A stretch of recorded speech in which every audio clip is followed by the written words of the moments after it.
December 1944. The forests of the Ardennes were quiet, covered in deep snow. It felt like the war had paused for winter. But before dawn on December 16th, that silence broke. More than 1,000 German guns opened fire at once. In seconds, the sky over Belgium and Luxembourg turned orange with explosions. The ground shook. It was the beginning of Hitler's last gamble, the Battle of the Bulge. The plan was bold, almost impossible. 200,000 German soldiers and nearly 1,000 tanks would push through the frozen woods, crush the thin American line, and reach the river Meuse. From there, they could capture the port of Antwerp and split the Allied armies in two. If it worked, Germany might force a peace on the Western Front. Leading one of the main armoured spearheads was SS Colonel Joachim Peiper. He was 29 years old, confident, decorated, and completely loyal to his orders. His unit, known as Kampfgruppe Peiper, had around 5,000 men, 70 heavy tanks, and 30 armoured vehicles. Their mission was simple: move fast, take no prisoners, and never stop. But the plan hid a fatal flaw. Every Tiger tank used 500 litres of fuel for just 100 kilometres, even on flat roads. In the mountains of the Ardennes, in snow and mud, that number could double. The German army had almost no fuel left. Allied bombers had destroyed the synthetic fuel plants in Germany, and the oil fields in Romania were now in Soviet hands. The offensive depended on one desperate idea: capturing American fuel on the way. Without it, the entire operation would die before reaching its goal. Peiper's orders made that clear. He had to advance without waiting for supply trucks or reinforcements. Every hour lost meant another chance for the Allies to react. He looked at his maps. The route to the Meuse was more than 150 kilometers long. His tanks could maybe drive half that distance with the fuel they had. The rest would have to come from American depots they hoped to find along the road. At 5:30 in the morning, Peiper's column began to move. Snow crunched under the tracks. Engines roared in the cold. Soldiers wrapped in white camouflage sat silent on their vehicles, staring into the dark forest ahead. None of them knew that this push would become one of the most desperate in the entire war, a race not only against the enemy, but against their own empty fuel tanks. And just beyond the hills, hidden among the trees, waited the one thing that could change everything: millions of gallons of American gasoline. But Peiper didn't know it yet. Peiper's tanks rolled west through the snow. The roads were narrow and frozen, twisting through forests and villages that looked half asleep. At first, everything went as planned. American units were surprised and unprepared. Some surrendered without a fight. Others ran, leaving behind trucks, jeeps, and fuel drums in the snow. In the small town of Bullingen, Peiper found what he needed most: fuel. American barrels of high-octane gasoline stood untouched near a depot. His men worked fast, refilling the tanks by hand in the freezing air. It was a strange sight. German Tigers marked with black crosses drinking from cans stamped with white stars. The smell of gasoline mixed with the smoke of burning houses. For a moment, it felt like victory. But Peiper was a realist. He knew that 50,000 gallons sounded like a lot, yet it was only enough to move his force another 80 or maybe 100 kilometers. The Meuse River, his goal, was still far away. His tanks were burning fuel faster than they could capture it. By the morning of December 17th, the situation grew worse. The main routes ahead were jammed with other German units. Supply trucks were stuck in mud or snow. Peiper made a risky choice. Instead of following the assigned road, he turned north onto smaller country lanes that were barely wide enough for tanks. It was his only chance to keep moving and maybe find more fuel. The gamble worked at first. His column moved like a steel snake more than 20 kilometers long. But every delay, a damaged bridge, a blocked turn, a broken-down vehicle, cost them precious liters of fuel. Some tanks were now using almost 8 liters per kilometer. At one bridge near Ligneville, American engineers tried to blow it up, but Peiper's men arrived seconds too soon. The bridge was captured intact. Still, several vehicles were hit, and the wrecks blocked the road. The tanks had to idle in place for more than an hour. Their engines drank fuel even while standing still.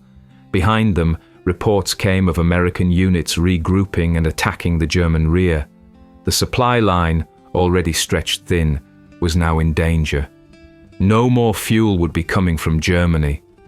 Peiper's men began to realize that they were deep in enemy territory, running on what little fuel they could scavenge. By late afternoon, the column reached the edge of the Belgian town of Stavelot. The soldiers were cold, tired, and low on fuel again. Somewhere nearby, they heard there might be another American depot, maybe the biggest one yet. Peiper looked over the dark valley and the river below. He had no idea that hidden just beyond those hills were 3 million gallons of gasoline, enough to change the whole battle. He was close, dangerously close, but he couldn't see it. Not yet. The morning of December 18th began with heavy fog over Stavelot. The town was small, quiet, and built along the Meuse River. Peiper's tanks waited on the hills east of it, their guns pointed toward the stone buildings below. At 6:30, they opened fire. Shells smashed into walls, throwing bricks and smoke into the air.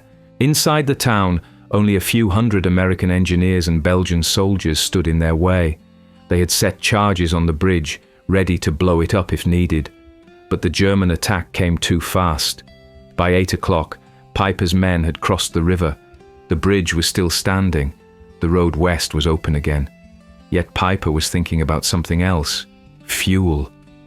He had heard rumors of large American depots nearby, but no one knew where. Prisoners talked about tanks full of gasoline north of town, hidden in the woods. It sounded promising, maybe too good to be true. At the same time, less than a kilometer away, US Major Paul Solis was facing his own crisis. He commanded 2 fuel depots that held more than 3 million gallons of gasoline and aviation fuel. There was no time to move it, and no trucks big enough to carry it away. If the Germans reached those tanks, the entire offensive could turn around. Solis received one clear order from headquarters. If capture seemed likely, destroy everything. But there was a problem. The tanks were sealed. Simply setting them on fire wouldn't work. Without enough oxygen, the flames would die out. So he came up with a desperate plan. His men began punching holes in the fuel tanks with bayonets and tools.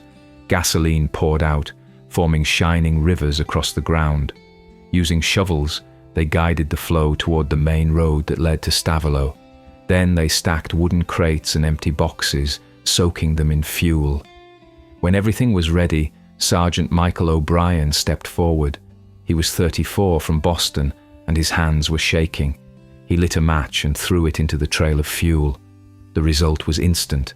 Fire raced across the road like a wave. A huge explosion followed, then another. In seconds, the sky turned orange. The heat was so strong it melted the asphalt. A wall of fire stretched for almost 11 kilometers, blocking every approach. At the edge of the blaze, Lieutenant Werner Stern and his German patrol stopped their vehicles. They were only 300 meters away. Stern radioed Peiper. "Massive explosion to the north. The whole area is burning." Peiper, busy fighting in the town, ordered him to hold position. He could not risk his tanks in a trap of fire. That single decision sealed his fate. For 18 hours, the flames burned without pause. The fuel that could have powered his entire army now stood between him and victory, a moving curtain of smoke and heat. Peiper never reached it. By the night of December 18th, Peiper's men were exhausted. The fire near Stavelot still burned behind them, lighting up the sky. Every mile forward meant less fuel, fewer options, and colder nights. Snow kept falling, covering wrecked trucks and the bodies of men who could not keep up.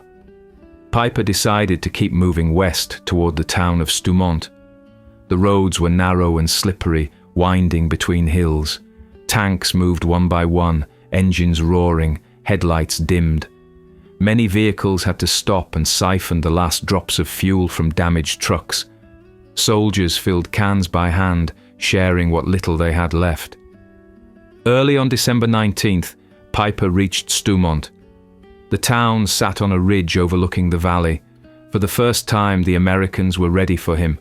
The 30th Infantry Division and the 3rd Armoured Division had dug in during the night. Anti-tank guns were hidden behind walls.